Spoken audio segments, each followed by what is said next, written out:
সংসারে একটা কন্যা সন্তান থাকা যে কতটা ভাগ্যের ব্যাপার সেটা আমি আজকে হাড়ে হাড়ে টের পেয়েছি।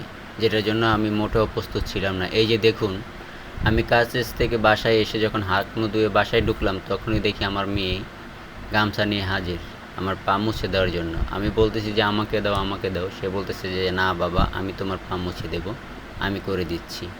একজন বাবা হিসাবে এতটুকু বয়সে আমার মেয়ের থেকে এর চেয়ে বেশি আর কি আশা করা যায়। আর আমি সত্যি সত্যি খুবই ভাগ্যবান যে আমার প্রথম সন্তান আল্লাহ আমাকে মেয়ে দিয়েছে। আসলে মন থেকেই দোয়া আসে এরকম সিচুয়েশনে, যেটা মুখ ফুটে বলতে হয় না। তারপরও সবাই আমার মেয়েটার জন্য দোয়া করবেন। আলহামদুলিল্লাহ, সে আমার অত্যন্ত পাগল, অনেক সে পাগল। এই দেখুন, পা মুছে এখন আসছে আমার মুখ মুছে দেওয়ার জন্য। বাবা হিসেবে কী যে শান্তি লাগছে, অন্তরটা একদম শীতল হয়ে গেছে, যেটা ভাষায় বলে প্রকাশ করা যাবে না। তারপরও অনেকটা অনেকটা অশ্রুসিক্ত হয়ে গিয়েছিলাম আমি আমার মেয়ের এই কাহিনীটা দেখে, আসলে যেটার জন্য আমি মোটেও প্রস্তুত ছিলাম না। তারপরও বলবো আলহামদুলিল্লাহ, আল্লাহ আমাকে একটা কন্যা সন্তান দান করেছেন।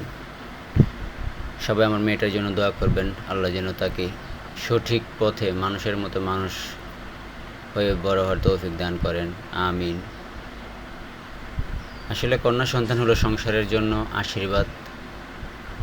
পুরো সংসারটাকে গুছিয়ে রাখার জন্য একটা কন্যা সন্তানই যথেষ্ট, এবং সেটা হতে হবে অবশ্যই ভালো মন মানসিকতার এবং আন্তরিক। তো যাই হোক, আমি মন থেকে আমার মেয়েটার জন্য দোয়া করি, আল্লাহ যেন তাকে কোরআনে হাফেজ হওয়ার তৌফিক দান করেন এবং সঠিক বুঝ দান করেন নিজেকে তৈরি করার জন্য। সবাই আমার মেয়েটার জন্য দোয়া করবেন। আল্লাহ হাফেজ, বাই বাই, টাটা।